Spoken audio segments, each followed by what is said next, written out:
we are not alone. These are supposed to be some of the most verified images of giants. People who do meditation for 60 days will lengthen their telomeres. Soon we'll get results, and we'll let you know right here on Beyond Belief. Things seem to be changing in the field of ufology. It's going to be a bumpy ride. That's priceless. Isn't that amazing? Tesla wanted free energy, and look what happened to him. Plenty of evidence to show that they're real. The real question is how and why. There were Egyptian hieroglyphs out in the outback of Australia. In Australia. What are the possibilities? Mars was inhabited, and these were built. We almost can't duplicate today. These are amazing topics. What if there was something like at Area 51 deep underwater? They were killed by some animal. Believe me, we're just getting started. I'm George Norrie, and we here at Gaia are committed to revealing the truth.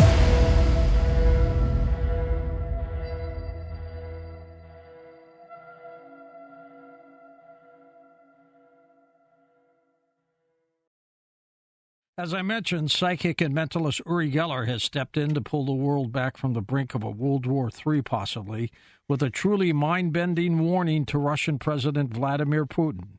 In a moment, we go live to Israel to talk with Uri Geller about that and also extraterrestrials next on Coast to Coast AM.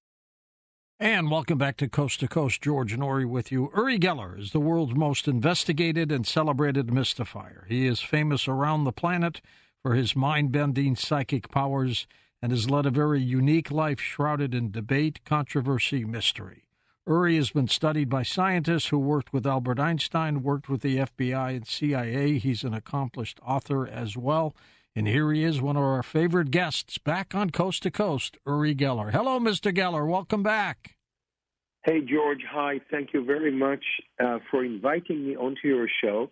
Geographically, I would like to tell you all where I am.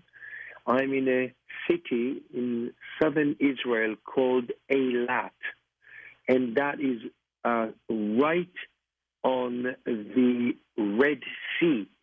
The Red Sea, which is actually, it's red because of the red reed that kind of floats on its waters. Now, going back to biblical times, you all remember the crossing of the Red Sea by Moses. That's right. The crossing of the Red Sea forms an important episode in the biblical narrative of the Exodus. It basically tells of the escape of the Israelites led by Moses from the pursuing Egyptians. This is actually incredible because there are some people believe that UFOs were involved in the parting of the Red Sea. And, this is all recounted in the book of Exodus.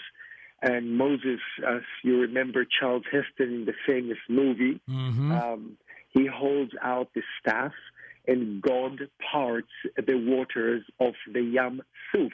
Yam Suf in Hebrew is the Red Sea, the red reed. It's quite fascinating. So I'm looking out of my hotel window, and I'm looking at the Red Sea, and I'm sending you all over the world who are listening to your program, George, immense positive energy from the Red Sea. Didn't they find a chariot there, Uri, years ago, a chariot in the water that could have been an Egyptian chariot? They claim that they found lots of very unusual archaeological finds. I totally believe in the story. I believe that the Bible is riddled with truth, and once again, it's very hard to decipher whether aliens helped the Israelites escape from Egypt. Today, I say yes, no doubt. Because you see, throughout my career, George, I've seen things that basically blew my mind. I know that aliens exist. I've seen them with my very own eyes. And it goes back almost 55 years ago when when Mossad, I was working for Mossad at that time. Mossad, because there was no internet then, there were no iPhones. Mossad did not have the tools to test my powers. They knew I was bringing them good information, like a remote viewer does, but they didn't know how, and they wanted to know how. So they asked the CIA to investigate me, and the CIA asked Captain Edgar Mitchell, the astronaut that was the sixth man to walk on the moon with Apollo 14 mission. They asked him to convince me to leave Israel. So, wow, I get a letter from Mitchell, signed the photograph. I'm freaking out. I can't believe that an astronaut is contacting me and trying to tell me, look, Uri, we need to test you. I didn't need convincing, George. I jumped on a plane and flew to Palo Alto, California, where some physicists were waiting for me, Russell Targ and Hal Puthoff, and straight to Stanford Research Institute, where they tested me, and this was all financed by the CIA. I remember that great story you told us once, Uri, about you and Edgar Mitchell. He had a NASA tie clasp that he had lost, and you were having some ice cream with him at lunch, and it was in your ice cream and in your mouth. Somehow it got there, and you found it. Remember that one? When you say somehow, what I deduce from that episode is that it simply materialized. Materializations today are proved by science, by quantum mechanics and quantum entanglement. There's no doubt that things can appear and disappear from point A to point B, but we're talking about the early 70s when this occurred. Ed, I'll never forget his face. He looked at the tie pin, at the tie clasp, and his face ashened. He couldn't believe what he was looking at because he lost that tie pin years and years ago on a beach in Florida. Wow. And it appears in my ice cream. That's incredible. Then there are lots of other stories involved when the CIA tested me, and they came out with an incredible endorsement. What they said, and that you can actually find it on the CIA's website, they said, as a result of Geller's success in this experimental period, we consider that he has demonstrated his paranormal perceptual ability in a convincing and unambiguous manner. CIA. I was only 27, and to get this type of an endorsement from one of the largest espionage community in the world was just, wow, mind-blowing. Then I was taken to the Lawrence Livermore radiation labs. And to those who do not know, they build nuclear bombs there. Yep. And they basically wanted to test my abilities to see if my mind can trigger a nuclear weapon. And that's when, inside those laboratories, freaky things started happening. And I can only connect them to an alien observation. This goes so deep into the fact that there are UFOs and alien forces are watching us. They are monitoring us. They basically do not want our planet to be destroyed by nuclear bombs. That's what's going on here. And you have a very stern warning for Vladimir Putin, Uri. Tell us what you did.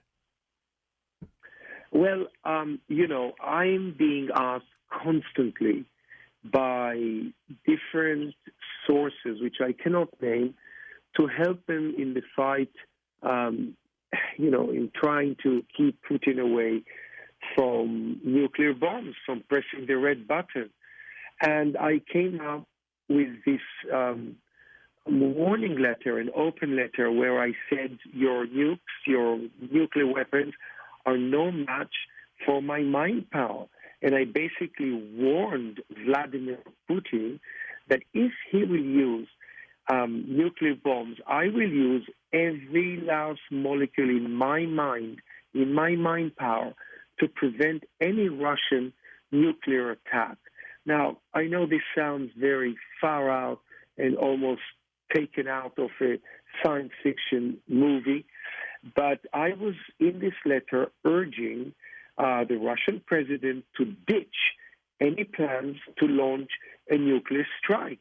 Then at that time, there were theories that he's going to launch a nuclear strike on naval bases in Scotland, close to my Lamb Island. I own. We will talk about, if you will allow me, my mysterious Lamb Island in Scotland.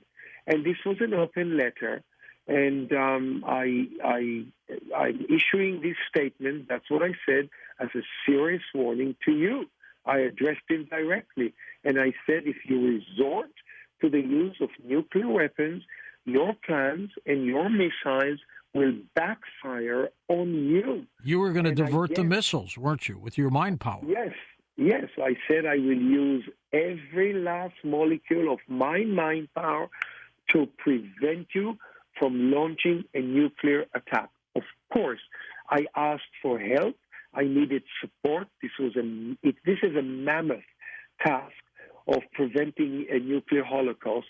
And I'm calling on, these were my words, I'm calling on all the wonderful, peace-loving people of the world to join me. You know, I'm on Twitter. My Twitter is there, Uri Geller. My Instagram is there, Uri Geller. I'm on Facebook.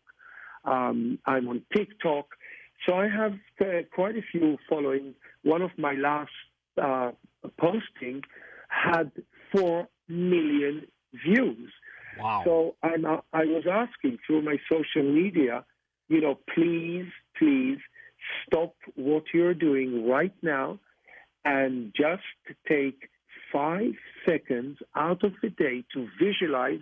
This is me asking my followers to visualize a radiant, energetic force field, almost like a dazzling golden shield in the sky that will deflect and turn back any nuclear warheads that Putin attempts to display. He has sent a letter to Vladimir Putin warning Putin that if he uses nukes in this Ukrainian situation, where Vladimir Putin's people have threatened that they're going to use nukes also throughout the campaign against other countries, that he is going to use his mental mind power to turn things around west of the Rockies. Hello there, you there? Yes. What's your name? Larry. Where are you calling from, Larry? You're on the air. Tacoma, Washington. It's a great spot. What's on your mind? We have tried powers of intention from coast to coast before. Yes, we have. And worked rather well, I thought, from what I heard. And could we not assist Irvi Gerler with a power of intention thought from everyone across the United States? That's not a bad idea. Sometimes we've done it under controlled circumstances. Sometimes we have not. But something's got to be done, because I'm concerned that something's going to break through and it's going to be a disaster. So we've got to be careful. Thanks for the call. Next up, we've got Bill in Michigan. Welcome to the show. Hey, Bill. Hey, this is Bill calling from Munger, Michigan. Yes, sir. I had a quick one for you. Hey, back in, I think it was around 2004, we had that big blackout from, I think, Michigan all the way to New York. Yep. About a year before that, Al Bielek was on the radio, and he said right about that time there was going to be a major disruption, and he was predicting like a year ahead, and we had that blackout, I think, almost on that exact same date. So I don't know if anybody ever caught on to that or not, and I haven't heard anything about it on your show. So Bielik was one of a kind. He's not with us anymore, as you know. Yeah, rest in peace. He passed on. What did you think of that Philadelphia experiment that he was part of? I thought it was very interesting. To me, for a little bit there, I thought he was kind of like pulling my leg, but once that blackout hit, it kind of all went home, kind of like it was real. So, he was one of, and he had his brother Duncan Cameron, who was also part of that experiment. Next up, we got Tom in Riverside, California, west of the Rockies. Hey, Tom. Welcome to the show. Yeah. You're up. Turn on your radio and come on back. Okay. Go ahead. You got me? Yep, I got you. Okay. I want the song "My Way" if you sing. Okay. And then the other thing is I'm kind of on the Russia thing. I just have to say I'm on Russia's side. You know, we took down Russia. Reagan took him down. I'm a fan of Reagan, but still, you know, they took down Russia. Russia was a proud country. And then you're talking about going against Russia. You know, Russia liberated a lot of the Jews in those concentration camps in World War II. And they fought hard. And they moved all their equipment to Siberia over a lake, a frozen lake, laying train tracks across that lake to fight the Germans. They knew they were coming, and they got ready for them. So I got a lot of respect for the Russians, and I got a lot of respect for Putin. And if he's a bad guy, hey, just go and look at the news reels from Vietnam when that girl's running naked from napalm. What we did to Vietnam. Well, Vietnam was a disaster, Tom. We're not the good guys all the time. No, nobody is in a war, that's for sure. And Vietnam was a disaster beyond anything you can imagine. East of the Rockies, welcome to the program. Let's go to Dan in San Antonio, Texas. Hey, Dan, welcome to the show. Thank you, George. I really appreciate it. God bless you all. Listen, I want to ask you, I'm sorry, I'm in San Antonio, Texas, and I don't know if you're having problems with the communication, but I don't know what happened to Yuri. Have you ever asked him if is he in a compromising position because of these things about Putin and stuff? That was going to be one of my next questions, and he's disappeared. I hope he's okay. Well, that's what I mean, because, you know, in other words, I think about you and Trump and everybody, like, do y'all have enough security? Like, is that the question right there?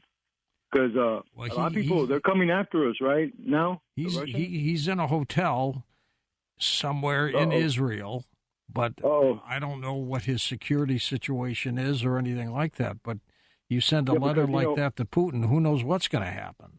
Yeah, because, see, remember Trump, at one point in time, he pointed out that he could take out somebody from a distance and that they wouldn't even know what happened to him, you know? Yep. And supposedly something happened to those people who were mercenaries in other parts of the world, and he took them out, and they didn't never know what happened to them, you know? So if that can happen like that, well, Yuri's in danger, right? You know? Well, let's hope not. We'll keep trying to get him just to see what's going on with him, but it was a very strange thing. This happens a lot when you have some controversial guest on. Time and time again. It really has. And you folks all heard it. We tried. Let's go next to Steve in Albany, New York. Hey, Stephen, welcome. Hey, how you doing, George? It's Steve, the taxi driver. Yes, sir. How have you been? Couldn't be better.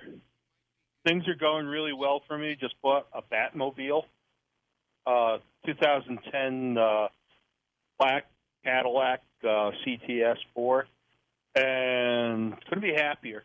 I wanted to tell you that I was delivering Chinese food again, and I was driving across the State University of New York campus to make a delivery. I was stopped by the police, and the cop walks up to me, and he goes, "Hi, Steve, how you doing?" I'm sitting there, and I didn't recognize him immediately. I was too shocked that he called me by my name. I hadn't been up there in a while. And he just said, "Hell no, you've been up here all the time. We all know who you are." And he says, Steve, you got to stop calling in Coast to Coast AM. And I was told by the police not to call Coast. And I go, why? He goes, because you're taking too much time and we've got to hear the weirdos. And I looked at him and with a very straight face and said, I am one of those weirdos. I love it. He cracked up. Now, I wanted to talk to Yuri because I was on Facebook. I'm going to put you on hold because we may have him back. Let's go check in. Uri, you back with us? Yes, I'm back with you. I wouldn't be surprised if this is alien intervention here. Or something. We thought the Putin boys got you. Yeah, I don't know if this happens to you often. It doesn't happen to me. So I just want to finish this warning letter, an open letter that I wrote Putin and to all my followers on my social media. I continued in my warning to him, telling Putin that as well as harnessing this immense energy of all our combined mind power, there are also, and this is important, there are also forces far, far greater than you can imagine that I'm sure will intervene to prevent you from starting a nuclear war. And I continue telling Putin that they are watching and waiting, and they will stop. I actually wrote capitalized, stop you. So I told Putin to not contemplate this fair course of action. Please take heed. If you proceed with this, it is Russia and its people who will suffer the most. And I went on saying that your mission control computers will crash, your navigation systems will fail, and your missiles will malfunction. And I totally believe in that. And I warned him. I told him, you have been warned. And, open letter, and no doubt Putin, I know it from inside information, Putin had my warning letter on his table in the Kremlin. I was going to say, did you get any feedback from him or any of his cronies? Yes, not directly from him, but certain people who, are in the echelons of oligarchs who live in Israel and so forth. I know that he read my warning letter to him. You know that in Israel is a very powerful, first of all, there's no doubt we are talking about the Holy Land where Jesus Christ walked, where Muhammad the Prophet came down from the heavens. This is an incredible power point on earth. And I'm not surprised that people, and let me remind you who Chaim Eshed is. Did you speak in the past about the author, about the space security chief in Israel called Chaim Eshed? Yes. And you have. What was your last kind of verdict about Chaim Eshed? He seemed, now he's never been on the show, but we talked about the stories that were breaking from him, and he seemed very credible. Did you get that same feeling? Of course. I mean, let's face it, he was the chief security boss of all our space program. I mean, it's just unbelievable because he was a former Israeli space chief. And he says that aliens exist and Donald Trump knows about it. I'm sure that also Obama knows about it. And he claimed that a galactic federation has been waiting for humans to reach a stage where we will understand. Wow. And this comes from Israel. Unbelievable. Truly. And I want to talk with you about Wernher von Braun. What did he tell you? Our great rocket who we got from the Germans. Yeah, the Wernher von Braun story, again, is mind-blowing. I mean, we're discussing here people who, let me just explain all our listeners who Dr. Wernher von Braun was. But I have to backtrack a little because When I went... and we've got a break coming up, Uri, in about a minute and a half. Go ahead. Okay, during the minute and a half, let's prepare everyone for Wernher von Braun. I was, again, asked by Captain Edgar Mitchell, the astronaut who was 6 months on the moon, to come and meet him, and he would take me to the CIA tests at Palo Alto at Stanford Research Institute.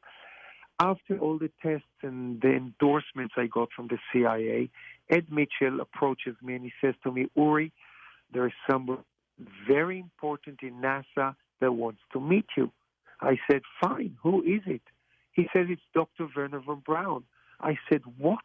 Dr. Wernher von Braun was a Nazi. I mean, I have photographs of Dr. Wernher von Braun surrounded with Gestapo officers. So we will pick up after the commercial break, and I will tell you what exactly he told me and what exactly he showed me, because that's when I fainted. I've seen... We will speak when we come back, okay? You got a deal. Stay right there, Uri. We'll come back and get you in a moment. Plus, we'll open up the phone lines for people who want an opportunity to talk with you in just a moment on Coast to Coast AM. Wernher von Braun, working with thousands of other great dedicated workers, helped get us to the moon. He had the idea of rocketry, and he knew how to do it.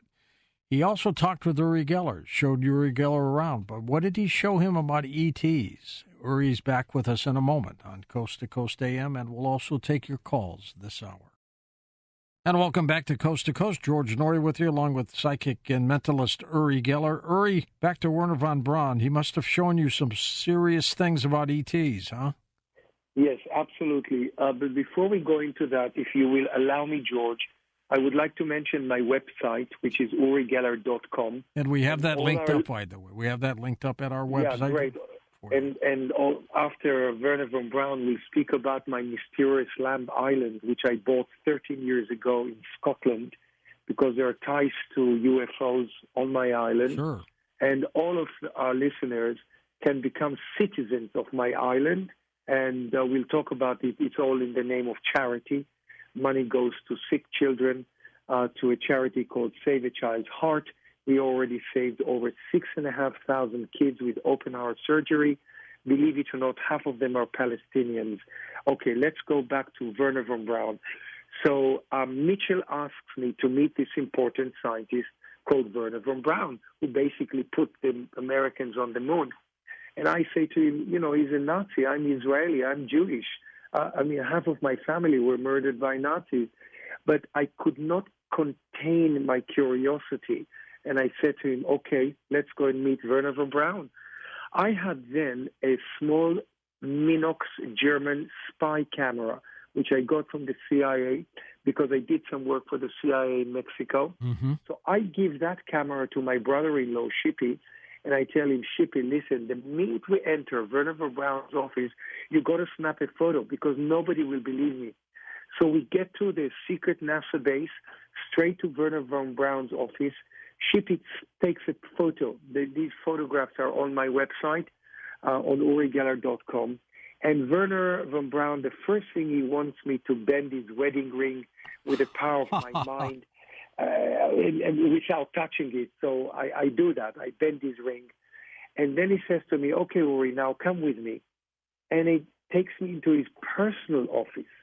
Now listen, in the office stands a safe. He bends down. Wernher von Braun opens the safe, and inside I see a piece of metal, maybe 12 and a half, maximum 13 inches in length. I've never seen such a color. It was pearly. It looked like it's breathing. He pulls a piece of metal out of his safe, and it's not heavy because he's just pulling it out and holding it in his hand. And he says to me, Uri, put your hand on this piece of metal. Tell me what you feel. I place my hand on the piece of metal, and I immediately tell him, Wernher, this is not from here. And he immediately answers me, you're right. This is a piece of a UFO that crashed on our planet. What? Wow. I freak out because, you know, George, when I was 6, 7, 8-year-old, here in Tel Aviv, I used to sneak into movies about aliens, and UFOs. I always believed in them, but hearing it from the mouth of Wernher von Braun, NASA scientist, doctor. But wait, hold on, this is not the end. And then he says to me, okay, come follow me. And he takes me out to the car park. I hit Shippy, my brother-in-law, with my elbow, take a picture. So Shippy snaps a picture of me and Wernher von Braun standing next to his limo with a driver, and he says to me, sit next to me. I sit in next to Wernher von Braun. He gives an order to his driver to drive deep into the center of the NASA base. We arrive to a concrete building. There's no name, nothing on it. To the best of my recollection, there was a soldier standing in the door. Wernher von Braun leads me 3 flights down. We descend into the belly of this concrete building. And then in the corridor, there were hanging on hooks Antarctica coats. You know, those warm coats that you wear when you go on an expedition to Antarctica? Those parkas, yeah. Parka, he says, put one on. And he puts one on. And then, George, he leads me around the corner to a huge metal door. Above the door, clearly written out, refrigerators. He opens the door. Here we go. And I faint. And this is where the red line comes in, because there are certain areas that I cannot talk about. But I think all of our listeners know what I've seen with my own eyes inside those refrigerator rooms. There was a vast, huge refrigerator room. So, I mean, I've seen it with my own eyes. So, unless I was hypnotized or I was drugged, I wasn't hypnotized and I wasn't drugged. I've seen what. Now, Ed Mitchell, on a few occasions, told me that these aliens exist and we've got the body. Yeah, he told me that too, Uri. He was a staunch believer in it. Yes, and also just to validate this story more, June Crane, who worked with Wernher von Braun, she held that piece of metal, and also Carol Sue Rosin, who was Wernher von Braun's spokeswoman. Unbelievable. So now that the Pentagon is releasing footage from their pilots, and you can hear the pilots scream in the cockpit, oh my God, what is that? And you see these objects flying in speeds that we do not have that sophistication, we do not have that technology that to move the velocity of these flying objects. These UFOs are so fast, we don't have that technology. And you can hear the pilot scream in the cockpit. It's been caught on radar, like you say in your commercials. This is not a myth anymore. This is solid evidence. UFOs are visiting us. And I've known about this over 55 years ago when I met Dr. Puharich, who came to test me in Israel, who was a good friend of Andrea Puharich. I would like to speak about my Lamb Island, but do you have any other questions in this arena? When I first met you back in 1996 in St. Louis, remember you were at the Jewish Community Center? Yes. You seemed reluctant at that time to talk about UFOs and extraterrestrials. Am I right? Yes, absolutely. I hid the fact. When that book came out in 1973-74, called Uri, by Andrea Puharich, who was a scientist, is a doctor. Mm-hmm. He invented the mask, the oxygen mask for fighter pilots. When he wrote that book, and by the way, let me tell you something that no one knows. It was Jacqueline Kennedy who pushed the book through. I met Jacqueline on a few occasions in her New York apartment on Central Park, and she knew the head of Doubleday. She knew the heads of some big publishing companies in New York, and she believed in Andrea's story. And Andrea's story in the book Uri, which is actually available to read free of charge on my website, you just scroll down to books. There are also documentaries about called The Secret Life of Uri Geller by the BBC. as she pushed the book through, the book was published, and Andrea, I mean, I'm controversial. You know, I've been controversial all my life. But for Andrea to come out writing a book that we have seen UFOs, and we're talking about 1969, 1917, the Sinai Desert, was outrageous for a scientist to declare that. He was booed in seminars. I mean, this was immensely controversial. So, hey, my thing with UFOs and aliens go back, you know, since I was 5 years old when I had an encounter in an Arabic garden here in Tel Aviv. There were rumors that the UFOs gave you the power that you had for bending spoons and things like that. You know, I wouldn't call it rumors. I was hounded by skeptics throughout the years. I'll never forget my Johnny Carson show. Oh, 1973, wasn't it? The what? I didn't hear that. 1973, Johnny Carson. Yeah, right? I was. Yes, 30 million people watching, and I was humiliated by Johnny Carson. Things didn't work out. It was a setup. It was a trap. I thought, and Johnny's, you know, when I bent a spoon in the hands of Ricardo Montalban, the actor, that wasn't enough for Johnny Carson. He was kind of smoking under the table. And I thought, that is, my career is destroyed. Uri Geller, go back to your hotel in Los Angeles, pack up and fly back to Israel. You're finished.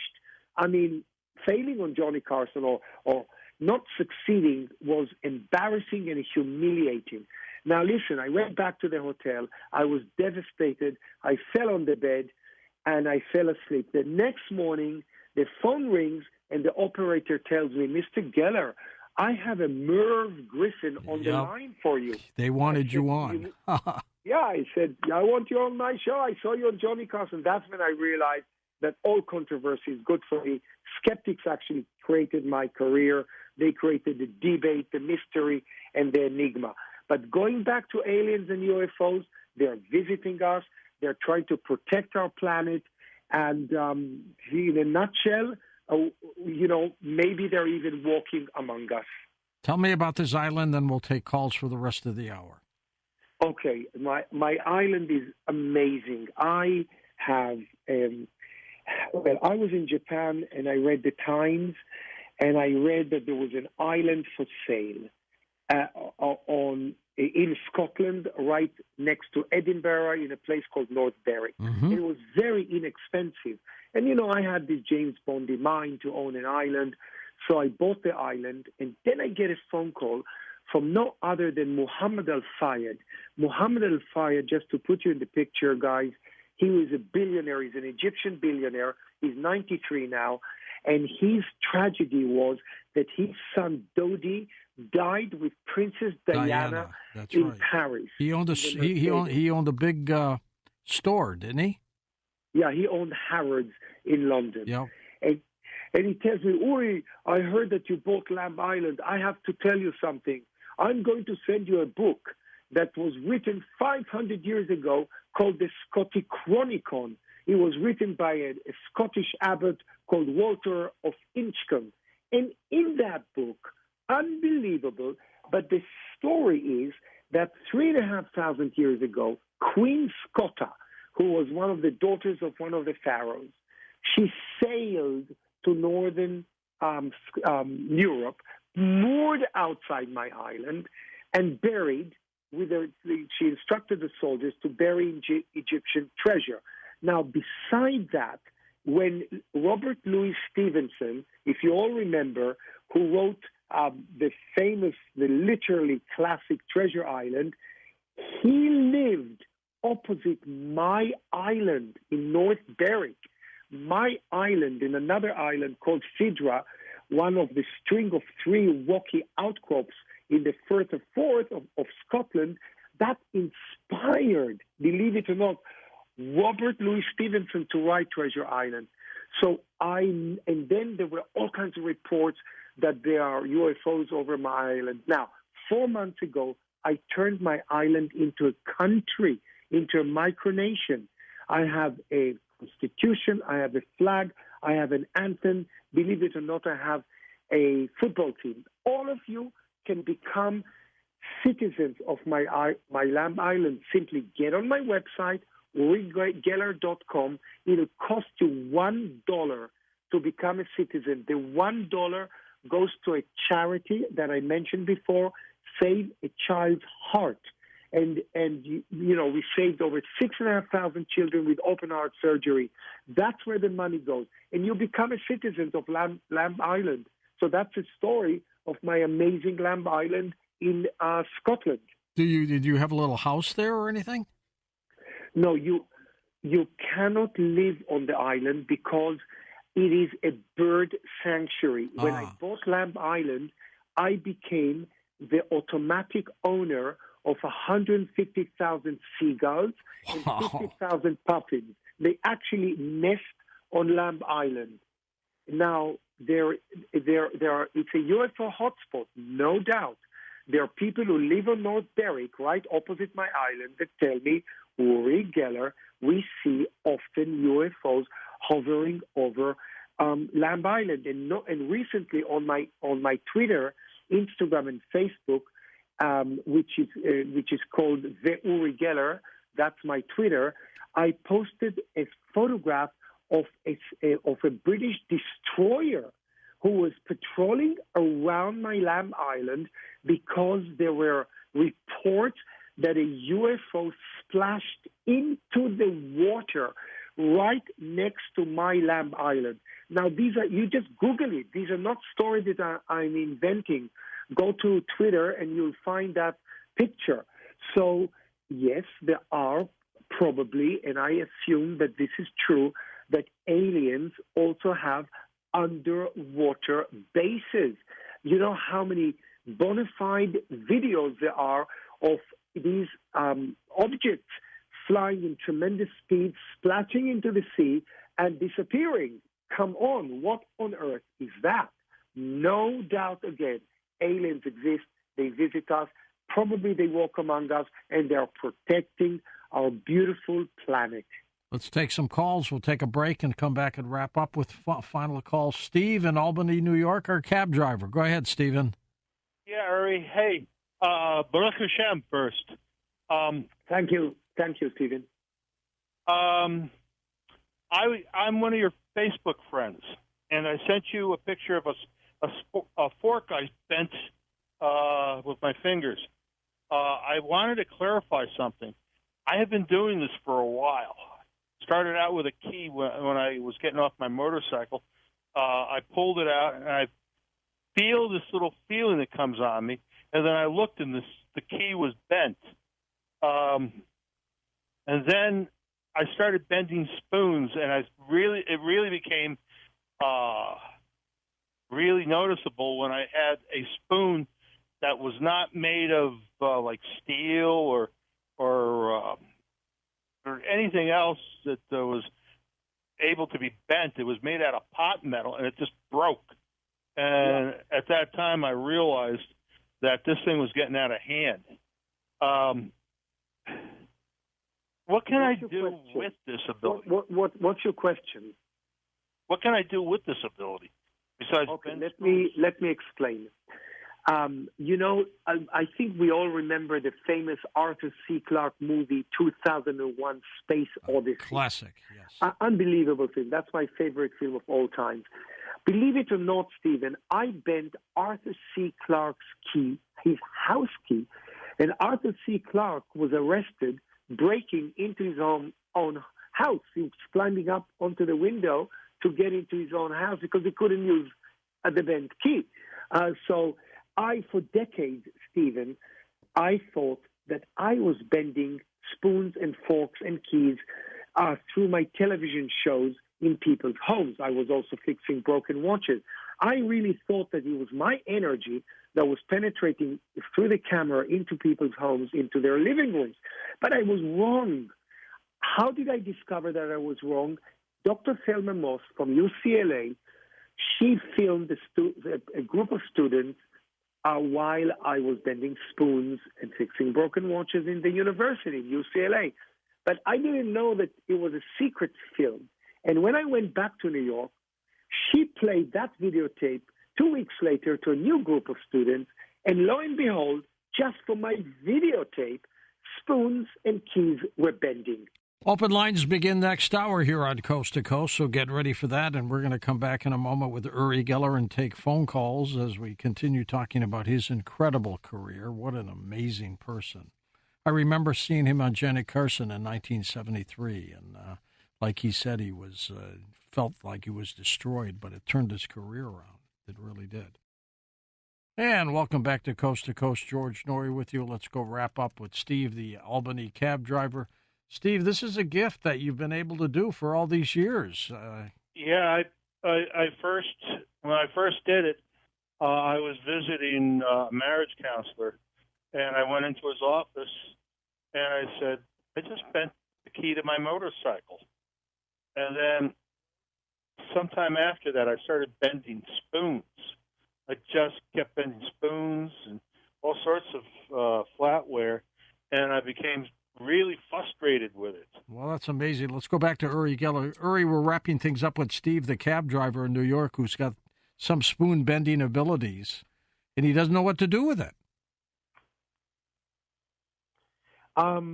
May I answer the question now? Yeah. Okay, so I learned many years ago that it wasn't my energy that was bending spoons in people's homes. What I was doing, I became a catalyst. I was a trigger. I was an enabler to awaken the minds of people who actually had this dormant energy within them. And as a matter of fact, on my website, on urigeller.com, I actually have the Geller effect. It's a program where I teach people how to develop your own limitless psychic potential using easy-to-follow practices that anyone can master. Now, spoon, are we still on? Yeah.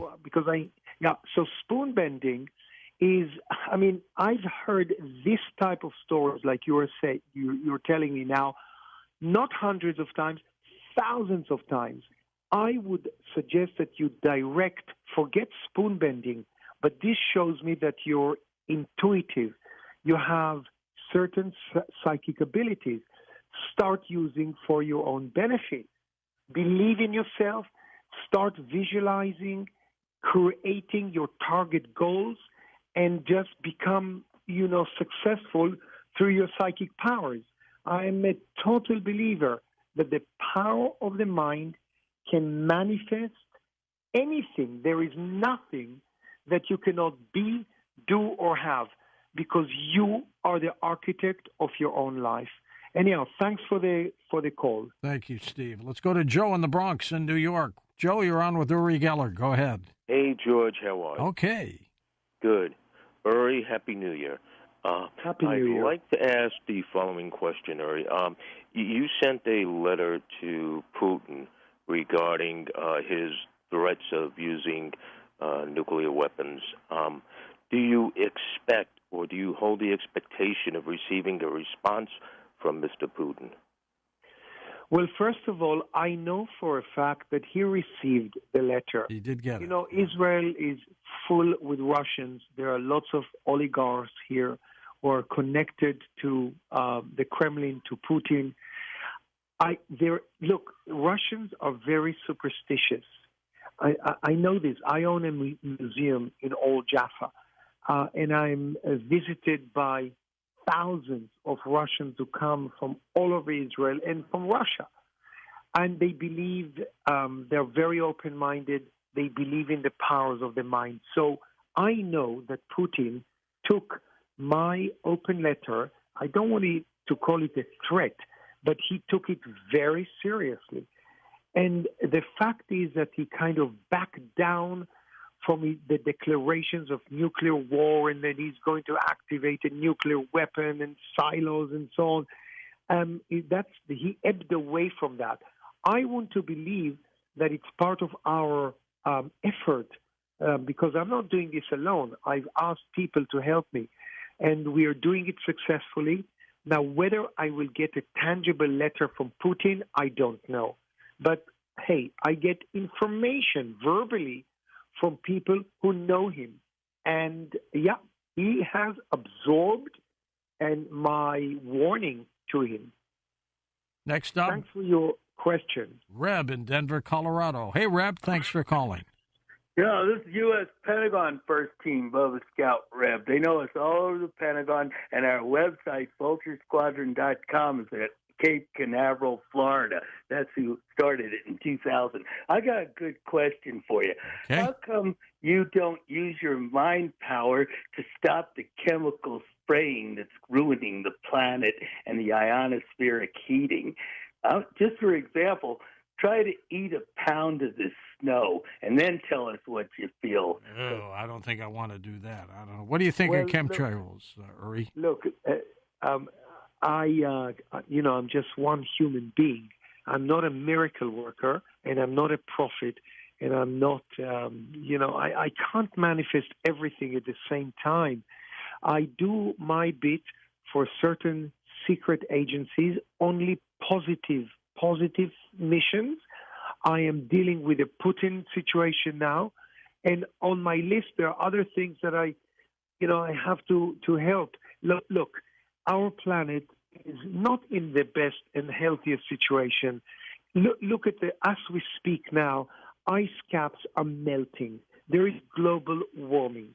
There are thousands and thousands of nuclear weapons ready to be fired off from submarines, silos, and airplanes. Look at the medical arena. Yes, we have advanced tremendously, but hey, we still are struggling to cure cancer. I mean, if you look at all this in the bigger scope of things, we've got to solve these problems. For instance, what if a meteorite or a comet will start coming in velocities that we can't really comprehend towards planet Earth? I mean, one big comet hitting our Earth, that's it. Forget it. It's gone. Yep. So we don't even have weapons yet to encounter, to stop, to explode these dangerous comets or meteorites that might hit Earth. So we are really, in a way, yes, we have advanced tremendously, and we've got internet, and we've got amazing medical discoveries and so on. But in the bigger picture, hey, we're really struggling. Do you realize that every 3 seconds, and listen to this carefully and absorb it, every 3 seconds a baby dies from hunger somewhere around the world? Hey, jeez, wake up, Earth. This is why when people ask me, what do we do? How can we help?